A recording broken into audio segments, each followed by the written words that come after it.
Present the opinions of Radio Free Georgia Broadcasting, Inc., its staff, or volunteers.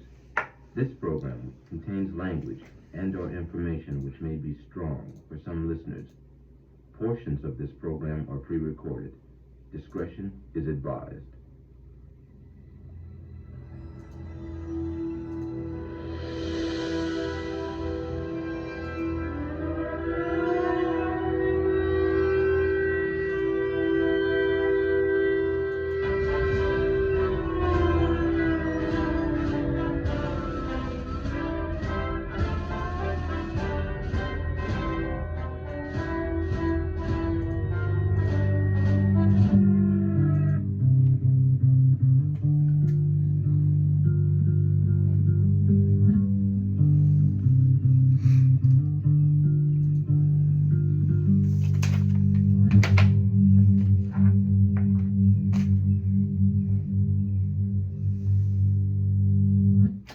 Welcome. You are listening to Solution Space here on WRFG Atlanta. My name is Adam Stephen Wadley, probably better known as AI in some circles. That is the AE symbol. You can check it out. This week, we obviously have many grave matters to discuss. I would like to report on some of my activities over the past week. I have, as I mentioned last week, begun a gathering which meets weekly after the recording of this program. So you can come to the Little Five Points Community Center, where I currently am, the home of WRFG Atlanta, and sit with me in the boardroom as we convene experimental council. So that is a 2-hour conversation which happens weekly on Thursdays from 1 until 3 p.m. It is a wide-ranging discussion, open-ended, where you are able to bring your concerns, your capacities, your love, and we can try and put these pieces together and see what we can make out of it. So that's the first thing. It is also to be said that befitting the state of hybrid conflict that we exist, the hybrid emergencies that we, and hybrid identities that we bathe in all the time, this is a hybrid event, which means that you can attend virtually as well. So if you'd like to attend the experimental council virtually, you can do so from anywhere in the world and possibly also from space if you have a good enough Wi-Fi connection. You can figure all that out by going to wrfg.org/solutionspace. I gotta go turn off the air conditioning, so I'm gonna play the intro music again. Be right back.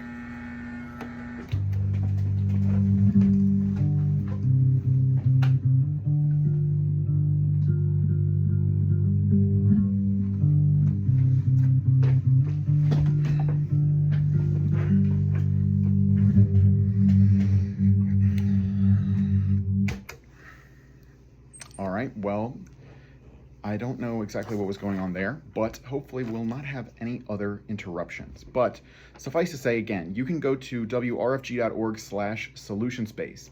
I have had the URL simplified, so simply go to wrfg.org/solutionspace if you would like to attend experimental council. I also should clarify here at the beginning that the title of the show is Solution Space, as in outer space. Many people think that the title of the program is called Solutions Based, based on solutions or something. That's not the title of the show. It's Solution Space. This is a space for solutions or something. That's the idea there. So further, I'd like to continue to report to you some of the things that I've been doing over the past week. I established this experimental council. I've been publicizing it and made some flyers. I've passed them around at several events, including meetup groups. I've been to several technology-based meetup groups and tried to meet people who are active in the technology sphere. I have 2 ideas for applications of disruptive technology, I suppose. One is a pretty simple application to create visual art, which is just going to be able to take the live camera feed and turn one picture into a doubly reflected image. So first you reflect an image once across itself, and then you reflect that double image now across itself. So now it has 4-fold symmetry. So I want to basically create a software which allows you to take such a picture in real time and see what it's going to look like. The second thing that I'm interested in making is an AI chatbot, somewhere in between, the AI therapist, the AI girlfriend type of things you might have heard about. But I think what is most interesting about the technological application is, as I've talked about before, this idea of the cultural singularity. We are so often inundated with ideas about the singularity, right? Here come all the computers, and the computers, they're going to do things that they're going to make us obsolete, right?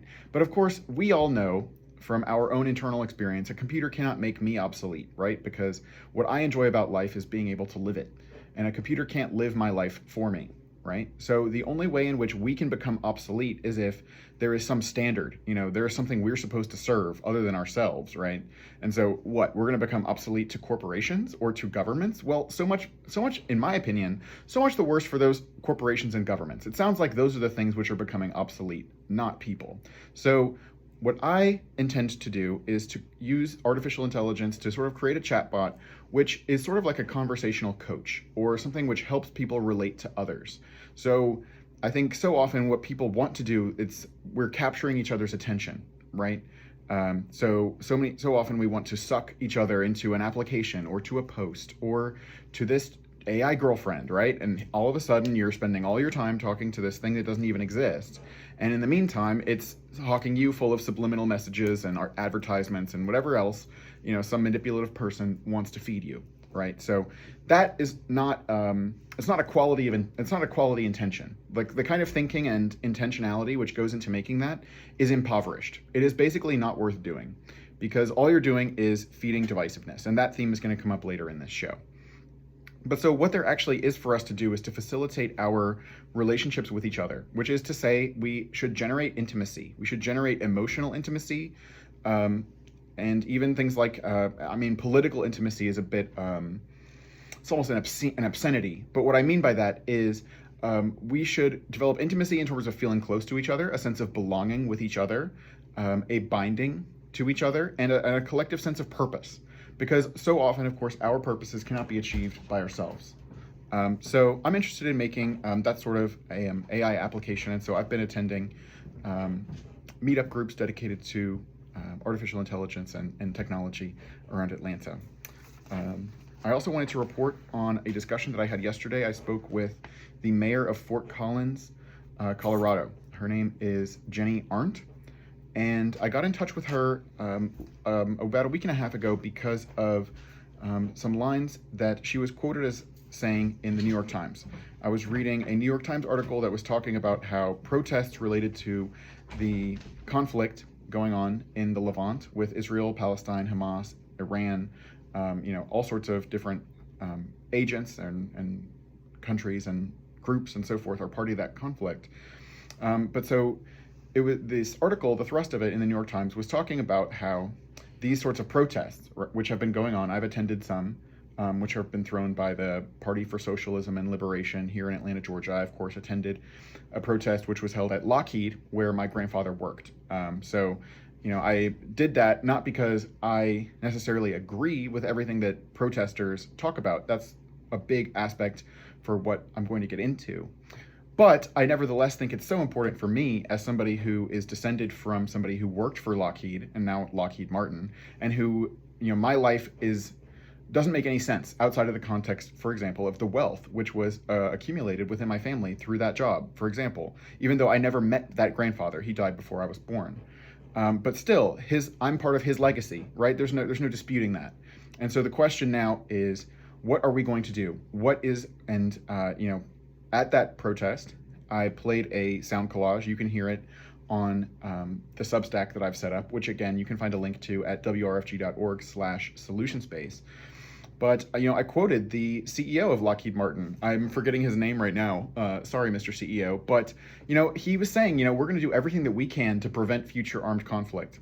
And what I intend to do is to make sure that that is not a lie, right? That is exactly the kind of thing that, somebody who has a material interest in supplying weapons of war might say, but not really mean, right? And that is exactly the sort of doublespeak and duplicity that we can no longer afford, because the conflicts that are raging across the world can threaten to kill us all, right? So if you recall Bob Dylan, obviously great poet, wrote in The Times They Are Changin'. The battle outside raging will soon shake your windows and rattle your walls. Okay? So I also recently saw the film The Zone of Interest. I don't know if you've heard of this movie, but it's basically about the family of the guy who runs Auschwitz, right? And this is also a personal topic for me because my grandfather was in the Waffen-SS. My grandfather was conscripted into the Nazi army as a child when he was 17. So an old child, sure. But by the technicality of the definition by the United Nations, my grandfather was a child soldier who helped perpetrate the Holocaust, most likely, and helped invade Hungary with the Nazi army. And so this Zone of Interest movie, right, is again, obviously a very powerful movie for no matter who you're descended from. But for me, again, this is I'm part of this legacy, right? There's no escaping that. And it's not a question of, oh, I didn't do it, I'm not to blame. That's not the question at all. The question has to do with how did my circumstances of life come about and what are my circumstances of life implicated in with regard to conflict. And so my overall message here to talk about is that we are all implicated in the conflicts and in the emergencies. So, we can also talk about, for example, ecological degradation, problems that basically of pollution, poisoning, all the different sorts of implications and consequences of how we live our lives. And we can try and say that, oh, it's the corporation's fault, it's the military's fault. Or if you're those corporations and militaries, right, you can say, oh, we give the people what they want. And, oh, people are fighting too much, we can't do anything differently. The buck stops with all of us. So the time for making excuses is over. And the time is now to either love, or die, right? Those are the choices that are in front of us because these consequences and these poisons will quickly reach the point where it's not about, those poor Palestinians. It is about those poor Palestinians, there but for the grace of God go we, right? And those are people that many of us care about and love, right? But it's not about, oh, you should feel guilty because other people are going to suffer. You are going to suffer, right? You are already suffering the strains of isolation and so forth that go along with conflict. Recall that here in these glorious United States of America, 1,000 people a week choose to end their own lives. And probably even many more than that choose to do so but don't succeed. But 1,000 people a week kill themselves in the United States. So since the last time I spoke to you here on these airwaves, I had the privilege to do so here on WRFG Atlanta. 1,000 of my country people, right, have ended their own lives. And that is that's the state of affairs in which I'm talking to you, where it's not simply the question of an enemy. It's not simply that, there's an evil enemy, Hamas or Iran or Russia or China or North Korea, right? The call is coming from inside the house. I don't know if you've ever seen a horror movie, but what I mean by that is that, look to your own integrity. Look to whether you are a threat to yourself before you presume to judge whether somebody else is a threat. And so that is overall what I want to talk about. But I'm going to have to take a quick break here, but then I will go over the correspondence that I had with Mayor Arndt, and I'll talk a little bit more about the discussion that we had. But I guess in the little bit of time that I have left before my first break, I'll also tell you, I visited with the Park Avenue Baptist Church on Sunday, and I'm going to go again. I very much encourage anybody who's interested in social movements or spirituality and social transformation to attend on this Sunday and going forward at the Park Avenue Baptist Church. I'll be there and I'll be participating in the music production as well. I also want to mention, and this is a sort of fun note, I've been exploring BDSM culture. I went to what's called a play party and got to talk with many different people about how, within BDSM, standing for bondage, domination, submission, and masochism, I think, or sadism, masochism, right? So this is a realm of play where this is eroticism, right? So this is an uncomfortable and embarrassing topic for many people because many of us don't want to acknowledge the realm of our sexual desires or urges or whatever. This is a humiliating thing. This theme of humiliation will come up more throughout this topic. But, I just wanted to highlight that and say that I was able to have many excellent interactions and take inspiration from the way in which through this sort of erotic practice, we can start to take the power exchanges, the dominance and submission hierarchies that inform our real lives, again, looking at you, corporations, military, so on and so forth, and we can put a different spin on them by crafting our own sorts of interactions and agreeing to engage in them, and I think that there's a lot to be said for improving all these sorts of practices, but I just want to give that a shout out because that's something else which is important to me and something I've been doing this week. So with that being said, I'm going to take a break, come back, discuss my discussion with the mayor of Fort Collins, Jeni Arndt, and feel free to call in at any point if you'd like to. The telephone number here is 404-523-8989. Well, there was a problem playing my audio file, so let's try the other one. There's a problem playing that audio file too. That is disappointing. All right, well, what shall we do? Please excuse this lapse. There's been a slight breakdown in the seamless deploying of my wisdom, but we'll get there. This Sunday, April 21st from 12 to 5 p.m., WRFG and the Woods will debut the Holistic Creators Market at the Little Five Points Community Center, home of WRFG. The Holistic Creators Market is an outdoor mini market and social highlighting local entrepreneurs who are leading the shift in sustainable practices with plant-based foods, holistic products, recycled clothing, repurposed craft jewelry, and nonprofit organizations in the community. This free and family-friendly event outdoors will include plant-based vendors, upcycled apparel, wellness and beauty products, handcrafted jewelry and accessories, local art, music, and more. Come out and enjoy the beautiful weather in the lawn of the Little Five Points Community Center, located at 1083 Austin Avenue Northeast, Atlanta, Georgia 30307. Once again, that's the Holistic Creators Market on Sunday, April 21st from 12 to 5 p.m. For more information, including vendor applications, the website is wrfg.org. Welcome back. You are listening to Solution Space here on WRFG Atlanta. Don't forget, you can follow up with the show, wrfg.org/solutionspace. Also, I don't know if I've mentioned it so far, I have an official WRFG email address now. So you can also send me correspondence at adam@wrfg.org if you'd like to get in touch. So now, as I was saying, I spoke yesterday with Jeni Arndt, A-R-N-D-T. Jennifer James Arndt is the mayor of Fort Collins, Colorado.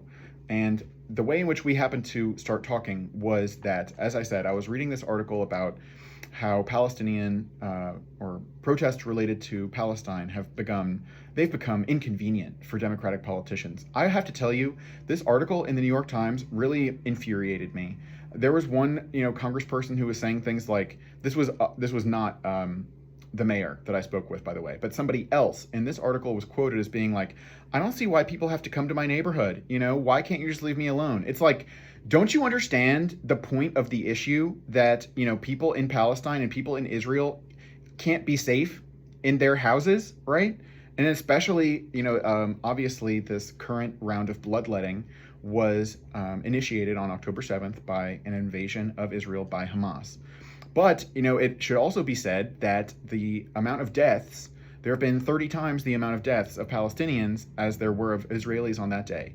Right, so that's also something important to keep in mind. And the entire place of Gaza has been carpet bombed into smithereens. So if you want to talk about why do people have to come to your neighborhood, tell that to the thousands of Palestinian children who have been killed. Right, I have here a webpage I just looked up. Another 30 bodies found at Al-Shifa Hospital.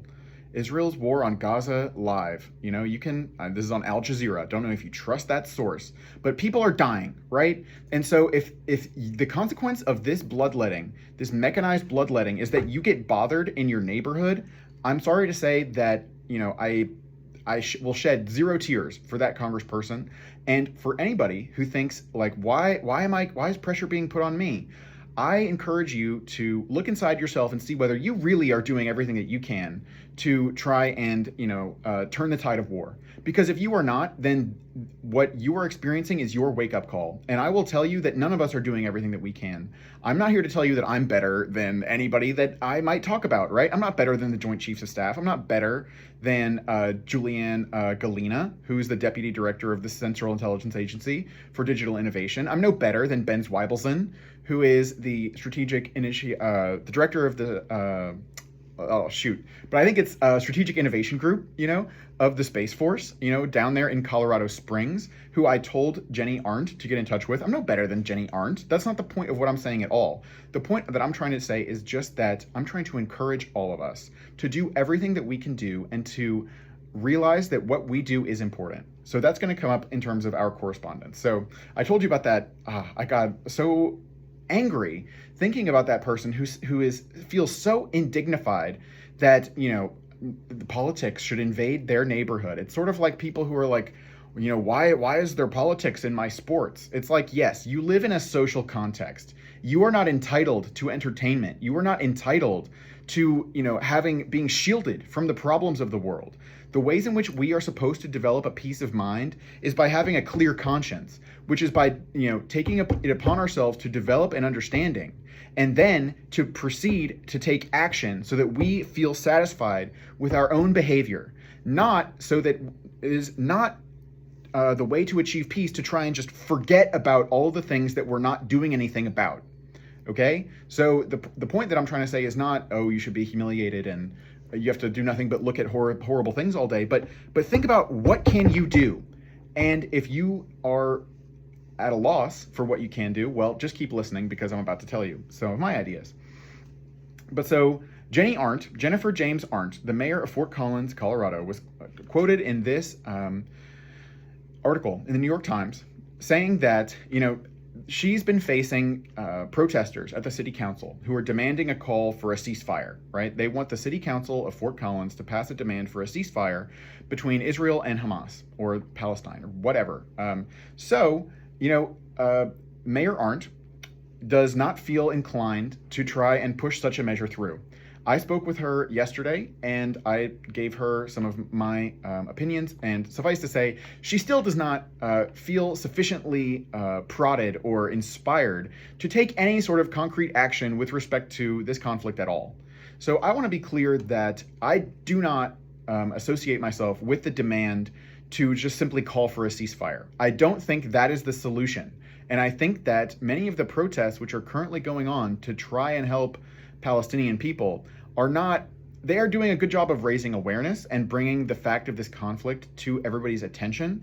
But the simple call for a ceasefire is wholly inadequate in terms of a response to this crisis, right? So what it will take to stop this sort of fighting with Israel and Palestine, or with Russia and Ukraine, or in the Sudan, or any of the many ongoing armed conflicts that are going on around the world, this will take a very wide sea change in global culture, governance, and ethics, right? We're talking about the biggest thing that's ever happened.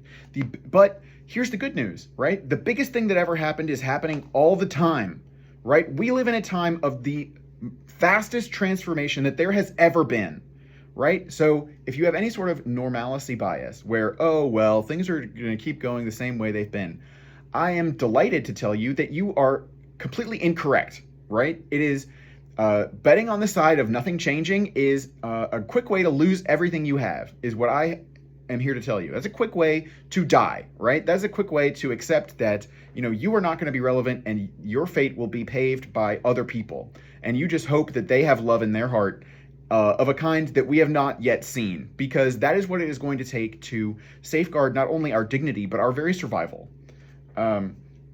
So when it comes to, when it comes to Mayor Arndt and her confrontation with protesters at city council, I can have sympathy for Mayor Arndt, because from her perspective, and this is not something that she said to me, but I'm imagining from a mayor's perspective, you have people coming who are clearly very concerned, who are clearly have a lot of energy, but that doesn't mean that what they're calling for is going to have a positive effect.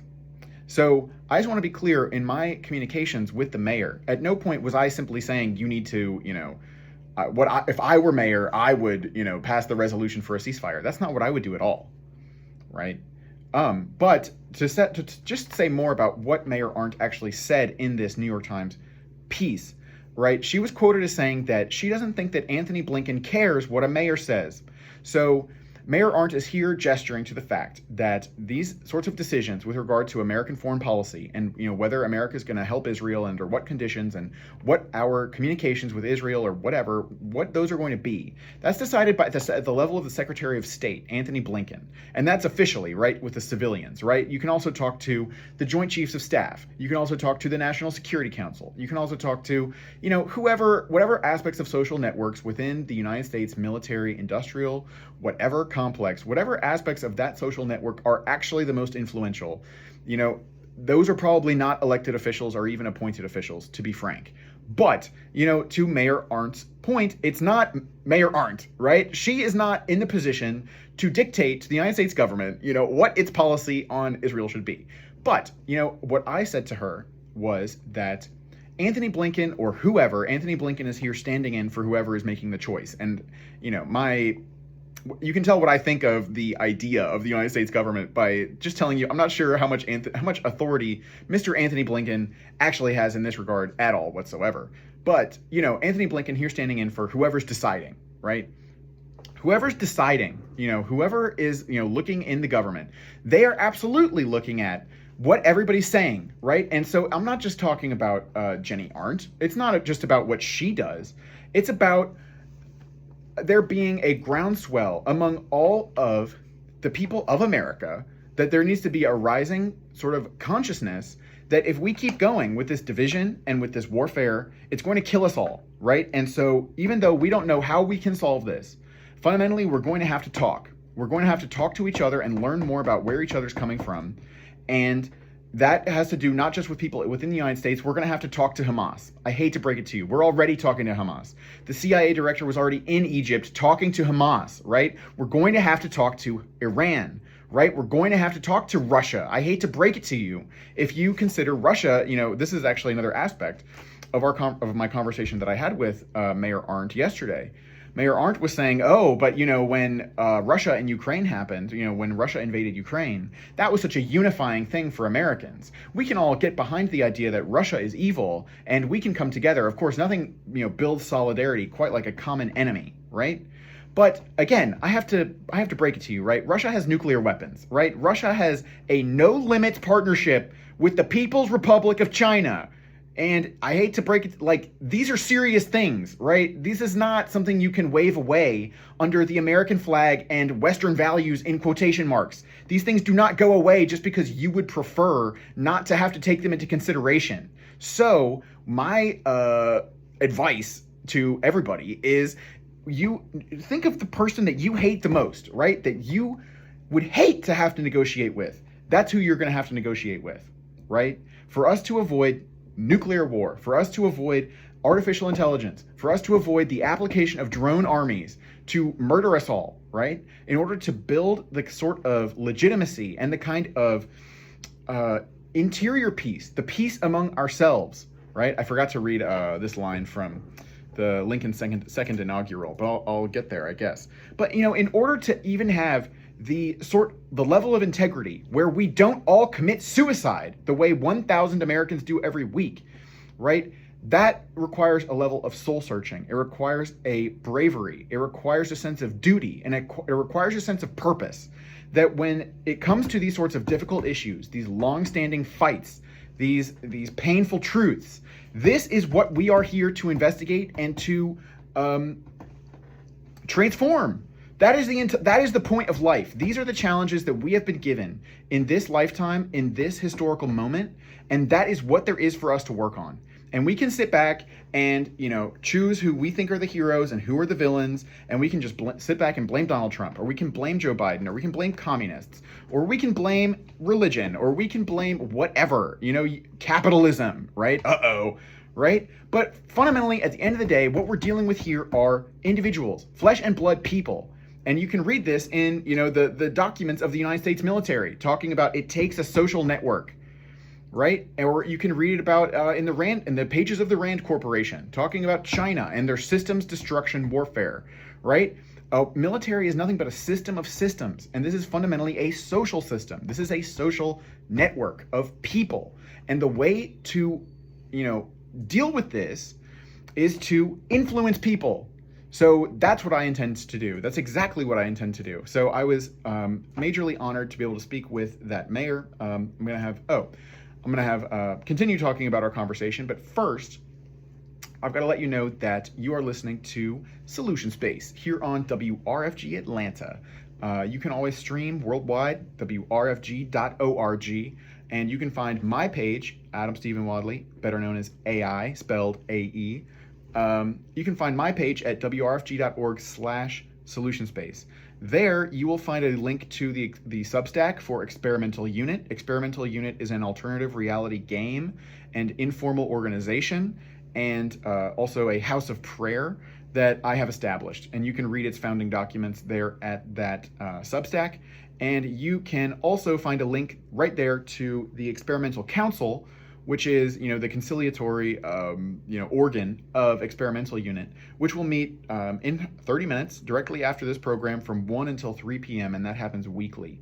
You can attend here at the WRFG boardroom, here at the Little 5 Points Community Center in Atlanta, Georgia, and you can also attend online, again, through the link, which is at wrfg.org/solutionspace. With that being said, I'm just going to remind you that this is a call-in program, and you are free to call in and with any sort of feedback that you have for me about these topics. And more broadly, if you want to talk about something that is going on in the world, an issue, or what you think that we can do about it, I would be all ears, and I really would appreciate any calls. Just so you know, I always hope, is this going to be the week somebody calls into the show? So if you want to be my hero, then just dial that number again. It's 404-523-8989. So thinking about where I was basically talking to you about, this issue of conflict, and you're going to have to talk to your worst enemy, right? There's no other way. Otherwise, it's a battle to the death. And the other thing about it is that when we are just sort of, we're hiding, right? We're hiding from the complexity of the world by trying to make it into this simplistic narrative where there's good people and bad people, right? And so by shifting everything onto the bad people, whether that's whatever it is, you're overlooking key things about yourself. You're overlooking, I'm tempted to use this word darkness, but why say that? That's a euphemism.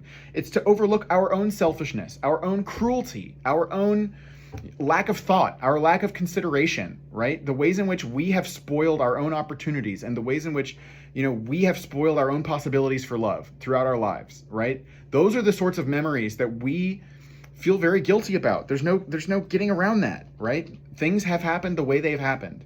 But whether it's in our personal lives or in the course of history, the only thing that there is to do about it is to learn the lessons. And this process of learning is the purpose of why those bad things have happened, to give us the opportunity to develop sensitivity, to develop humility, right?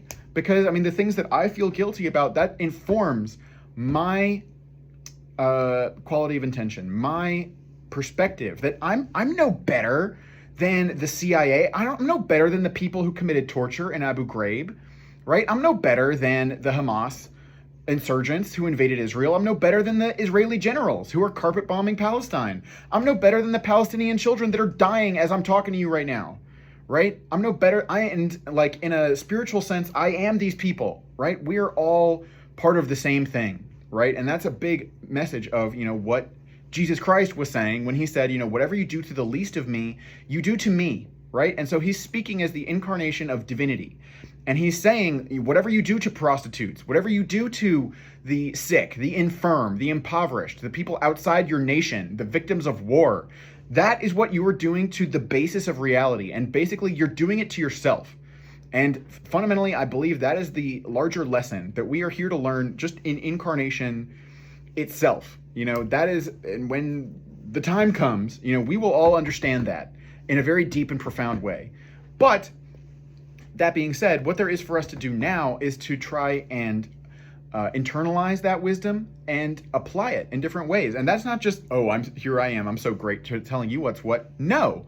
What there is for us to do is to talk with each other and build things together and practice love. And as Ben Zweibelson would say, this is a reflective practice.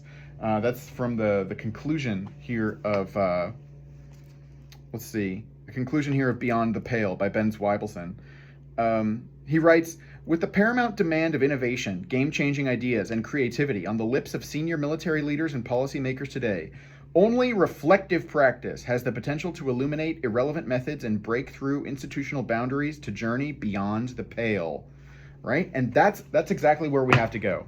And if this reflective practice, why do we want to change things? Why do we want? Because we're under threat, and not just us, but people that we love, right? It is love itself which is calling us to change our ways. And that's not me here telling you what your new ways need to be.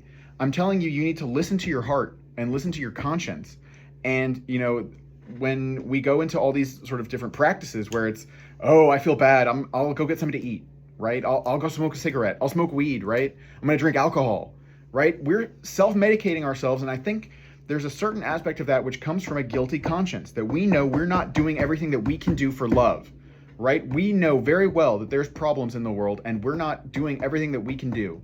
And it's not even just like, oh, you got to endlessly work hard and hard. Like, no, like this is also a way to find joy and companionship and intimacy, emotional intimacy, right? Ever heard of it, right? Like, it is possible. It is possible to live in a way where you can say what's on your mind, say what's on your heart. You can talk about the things that you have done wrong, right? And your fears, and you can be accepted, right? You can be accepted for that because we're all flawed.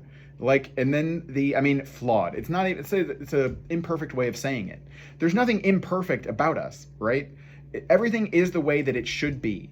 But we all have scars, right? We all have the traces of the pain of the world. But that, in my opinion, that's part of the cost of doing business, of incarnating, right? So if we're here,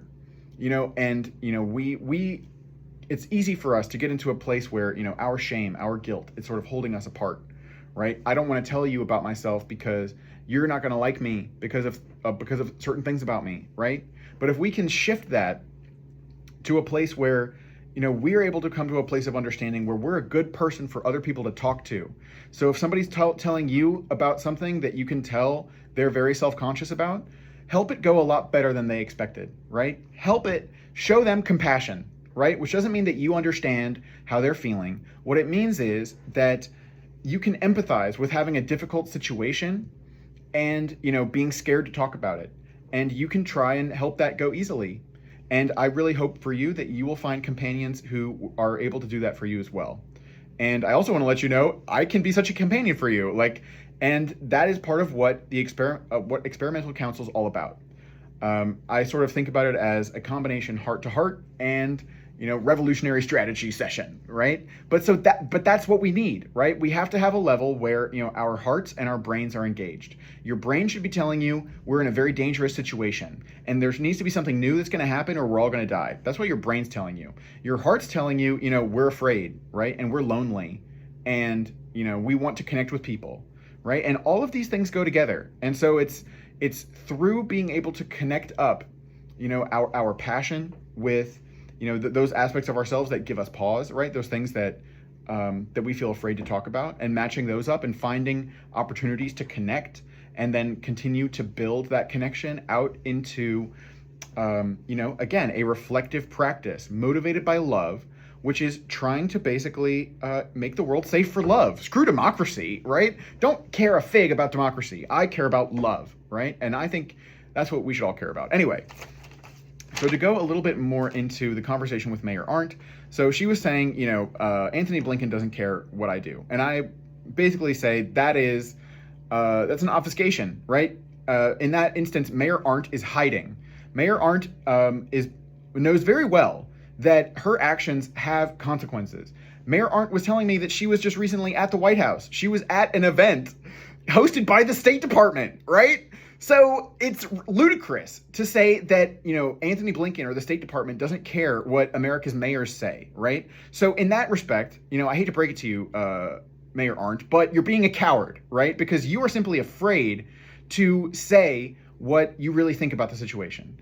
Or, but there's more to it than that. It's not quite that simple, right? Because now we get into the other things that Mayor Arndt was saying to me. She was saying, in this article, she was saying she didn't know if it would be helpful if she made a statement. And she also said that this is a divisive issue. And that's fair to say, right? I mean, with this whole Israel-Palestine conflict, it's sort of become a thing where, the Democratic Party is trying to modulate Israel, trying to prevent Israel from killing too many civilians. And, Republicans are much more, gung-ho, supporting Israel. And there's a lot of progressive movements, right, who are doing protests and calling what's going on in Israel and Palestine a genocide, right? And, well, both sides talk about genocide, right? Whether Hamas is trying to genocide Jews living in Israel, or whether Israel is genociding the Gazans and trying to ethnically cleanse the situation, the territory, and drive everybody into Egypt and all these things, right? So we got charges of genocide being thrown around, terrorism, of course, and this has become a very divisive issue. And so my response to Mayor Arndt in my email, and so I sent her an email and then she asked to have a meeting, which was mysterious to me, but, to her credit, she's somebody who's willing to meet with constituents, and I'm not even her constituent. So I definitely give her a lot of credit for that. But, in this instance, again, Mayor Arndt is no need to use that strong hiding language again. But, this idea that, the situation is divisive, therefore it's not helpful to say anything about it, that doesn't make any sense, right? Like, let's say we're in an emergency, right? Like, say we're in the top floors of the Twin Towers and it just got hit by a plane. And should we try to leave the building or not? And some people think that we should leave and some people think we shouldn't leave, right? And this is a divisive issue. Are you just not going to weigh in because it's divisive? Are you afraid of hurting people's feelings? It's like, no, we should get out of the building. Like, that's my personal opinion and I'm going to act on it, right? And that's the situation that we're in right now. And we don't realize it yet, but, the whole world is the World Trade Center, and the plane that is flying into it is war, right? And so war is quickly making all of our, dwellings uninhabitable. It is going to kill all of us. And so it might very well be divisive as a problem, right? Who is to blame? Fundamentally, that's not the question, right? Again, I refer you to Lincoln's second inaugural.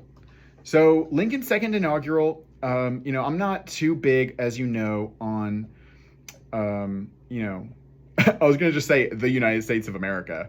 But, again, America is my home. I was not born in the United States of America. I was born in Germany. But I've lived in the United States of America for most of my life. And, it has been very influential, no doubt, in my life. And I'm part of its history, right? But, this is something I think is very important and key to say. I'm not special because I'm an American citizen, right? I'm not special because I'm German or whatever. It's more that the United States is special because I'm here, right? Because people that I care about are here, and we are what makes the United States special. We are not special because we're the most powerful country in the world. I spit on your most powerful country in the world. I do not care. If you're, again, and now let's go to Paul, right? What does Paul say about love?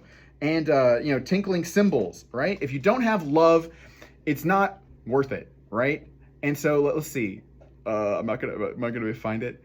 So he says, though I speak with the tongues of men and angels and have not charity, I am become a sounding brass or a tinkling cymbal.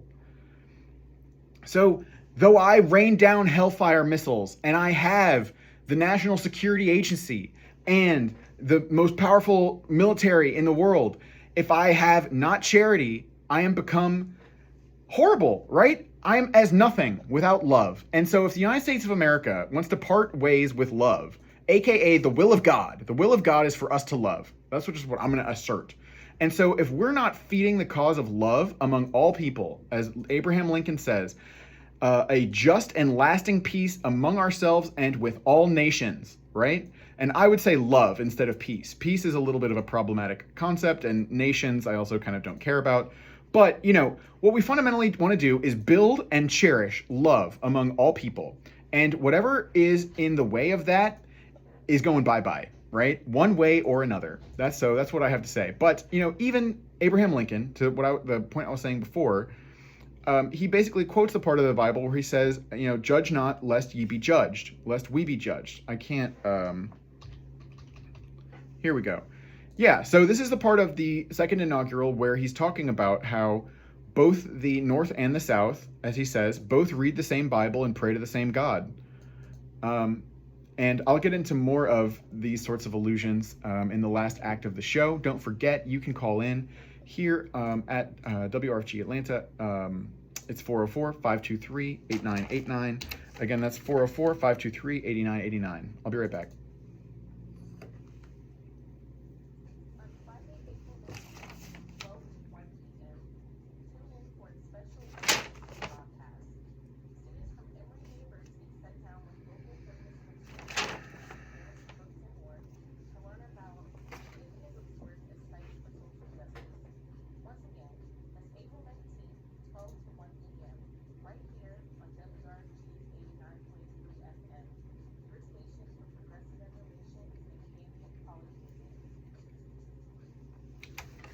Welcome back to Solution Space here on WRFG Atlanta. Here in the last act of the show, I'm going to wrap up my discussion here of Lincoln's second inaugural and then get into, what would I do, right, if I was mayor? And what am I going to do as myself, right? More to the point. So, here Abraham Lincoln in his second inaugural address is talking about how both the North and the South, they're both Christian, right? So that's why he's saying they pray to the same God and they both think God is on their side. And, that's so similar with so many of our conflicts, which is another reason why, just calling for a ceasefire is not going to do it with respect to Israel and Palestine. It's not just a religious conflict that we're dealing with here. The conflict is not happening just because there's Islam and there's Judaism, right? Islam and Judaism have coexisted peacefully for centuries and thousands of years. Not completely peacefully, perfectly, or whatever, but there's nothing intrinsically to say that because some people are Jewish and some people are Muslim, that means that they're going to be fighting. That just is not true. But there is a religious dimension, and, religion is living. Islam, Judaism, Christianity, Hinduism, Buddhism, Jainism, whatever religion you want to talk about, it is a living faith. It's not just something that came into being and now we keep the old ways alive. That's what the kinds of thing that we talk about. But the practice and the actual existence of religion or Christianity, whatever denomination you want to think about, it's impacted by worldly events, right? And so there has certainly been a big impact on the religious dimension of the Israel-Palestine conflict since 1948, for example.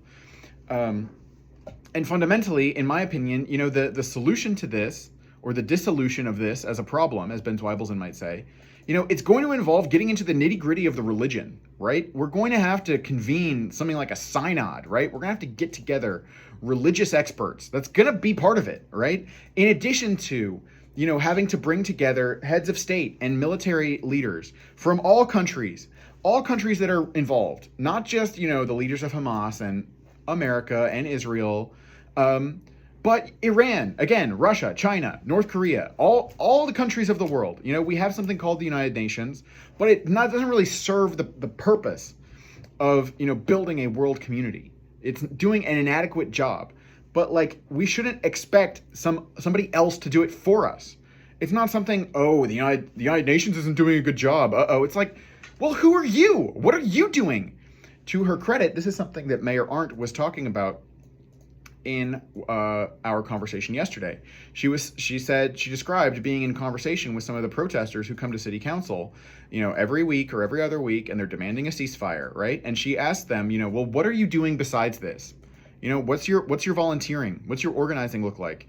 And a lot of people say they don't do anything, right? They go about their lives, right? They go to their jobs maybe, or hang out and watch YouTube videos or whatever, masturbate, whatever is just intrinsic to being an American citizen, of course. But, these people are not necessarily that involved in, doing an advanced level of civic engagement, And so that is where, again, I have empathy, or at least, I have some not, I wouldn't say they're harsh words. I have some stern words of advisement for the mayor. But it's not to say that she has any more or less responsibility in this situation than I do, or than her constituents do, right? I only responded to her because I happened to read this in the New York Times. But anyway, so what is there for us to do, right? What would I do as the mayor of Fort Collins, Colorado, for example? This is not where this is going to end, but this is where I'm going to start. Because one thing that's really interesting to say is that Fort Collins, Colorado, began as a fort which was part of the Indian Wars. So you'll recall, of course, the United States of America, so-called, is, an empire which is spread out over the North American continent, which, used to be the home of several indigenous groups, all of whom were displaced and many of whom were killed in massacres as part of the expansion of the colonial empire of the United States, right? So that is obviously part of history. And Fort Collins was established as sort of an outpost of imperial rule to defend against, these indigenous people who were trying to defend their land or whatever. They're trying to defend against the conquest. They were not successful. And, Fort Collins is still named after, one of these forts. So, this becomes a little bit of a political sticking point, right? If you're the mayor of Fort Collins, and here we are, we're talking about Israel and Palestine, right? And people are talking about how Israel is a colonial project, right? It's a settler colonial project. And now, how are you going to start to wade into this discussion when you are the mayor of a city that was itself once a colonial garrison, which, was an epicenter for the commission of genocide, which is the foundation of the country, in which your city is, that you're a mayor of, right? And now you're part of the government, and this goes back to, Miss Arndt, or Mayor Arndt was talking about, there's her as a person and there's her as the mayor. And that seems to be different. And it really shouldn't be, right? It really should not be, right? If you have any integrity as a country, then people who are, elected in office should be able to speak their minds. And if I think that I have to do something against my conscience in order to uphold the country that gives me authority, that country deserves to be overthrown, right? That's where, the blood of tyrants comes into play, because that's when a country doesn't deserve to be a country anymore, when it's restraining the people inside of it from, acting on their consciences. That's not, the purpose of what a government's supposed to do. But we are graced with a caller here on the telephone. Hello, caller. What's on your mind? Oh, dear. Hi, are you there? I messed up what's going on here. Sorry. Let's see.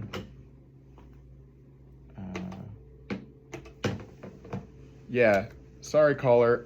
Whoever called in, if you can call in again, that would be much appreciated. Maybe this is going to work now. Hello, are you there? Oh. Well, it's been so long since I've gotten a call, I have messed up the procedure. But I think I've got it going on. So if you call in again, I will make sure and put you through on the air post-haste. But so what I'm sitting here trying to talk about is, of course, there's no getting around this issue of, settlerism and the fact that every country exists because of warfare in the past. Everybody is in a place where people have been displaced, where people have been murdered, where, and not just, people from before, but political violence has been watering, the tree of what we call order the entire time, right? And so there's no getting around this. But for me, again, this points us again to, number one, judge us not, so that we may not be judged. But the point again, to speak to some of the concerns that people have sometimes when it comes to the issue of Israel. People will say things like, well, Israel's being held to a standard that no other country will be held to, right? But, what is special about the Israeli-Palestinian conflict as it is right now is that it is ongoing right now, right? It is concentrating attention. And it is also one which has majorly explosive implications because of the affiliation of the Islamic Republic of Iran with Hamas and the affiliation of Russia and China with Iran, right? So this is an ongoing, conflict over land, over religion, and it can kill everybody, right? And so the other thing I'd say about the thing with Israel and being held to a standard nobody else is. It's like, I'm sorry, what are the tenets of the religion of Judaism, right? The whole idea of Judaism is that there is a group of people who are chosen by God and who are held to a standard that other people are not held to. And so, of course, Jewish people don't necessarily recognize, other people as being able to tell them what that function is. But, I think if we look at what is going on, we can see that there is the potential for, a very beautiful outcome as well. Because if, it actually is the case, if, as prophecy foretells, right, that, Israel and the Jewish people will have, a special place in the setting straight of the world, right, of making it to where there will not be war anymore. Apparently, the prophet Isaiah talked about how nation will not lift a sword against nation, and people will not know what war is, right? That is the sort of beautiful future that we can have. We can play a beautiful game where people don't even war. What's that, right? And if you don't know what war is, you don't know what peace is either, right? So it's not that there will be peace. It's just that there won't be war. Anyway, so the thing is that the stage is set, right, for all sorts of prophecies to come true, right? And that's fundamentally not going to be everybody's focus. Not everybody believes what some people believe, right? But again, getting into the idea that we have to engage with the religious questions involved here, right? There's a lot of soul searching to be done in terms of what is the historical mission of Israel, or for that matter, the United States, right? Because the United States has branded itself, right? We're the city on the hill, right? And also considers itself something like a new Jerusalem, a new Israel. Because, within the mythology of the United States, there was sort of an exodus of people from the British Islands to America, and, that this is going to be our promised land, right? That this is because there's freedom here or something. And so there's a big similarity between, the idea of Judaism and the idea that Jews have a fundamental role to play in, how the world is going to come to a better place, and American exceptionalism. And do we live in a special country or not, right? And so if we do, in a way, some people would say we're doing a bad job, right, of helping the cause of peace or whatever. The point is, for me, though, is not to judge and say, this we've been doing a good or bad job. The point is really to be open to that we are now in a time which is defining what the purpose of our togetherness is going to be seen to have been. And so when it comes to, a mayor or me or whoever, like, what I think there is for us to do is to try and connect with people, right? So what I have been trying to do is set up meetings. I visit with different constituencies. I'm interested in religious groups, technology, all sorts of things. And so what I advocate is to try and bring people together to have conversations that are non-judgmental, where basically we do not allow scapegoating. So don't just talk about how the problem is capitalism. Don't just talk about how the problem is a corporation or something.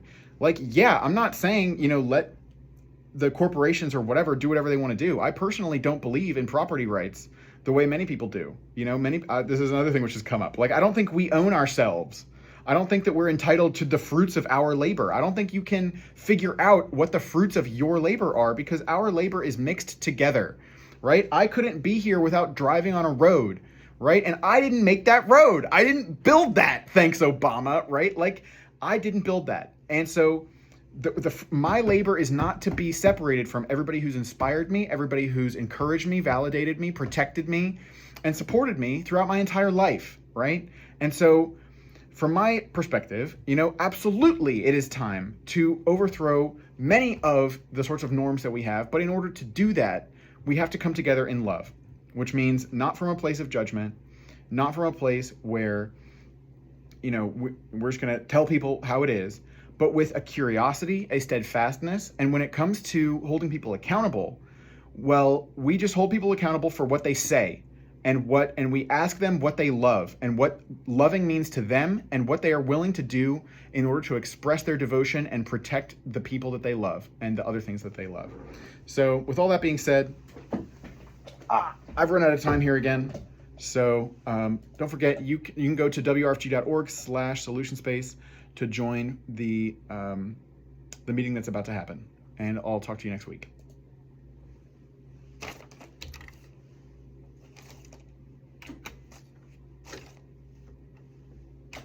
Sorry, there was supposed to be music. I don't know what happened to it. Oh, maybe there was music. Sorry about that.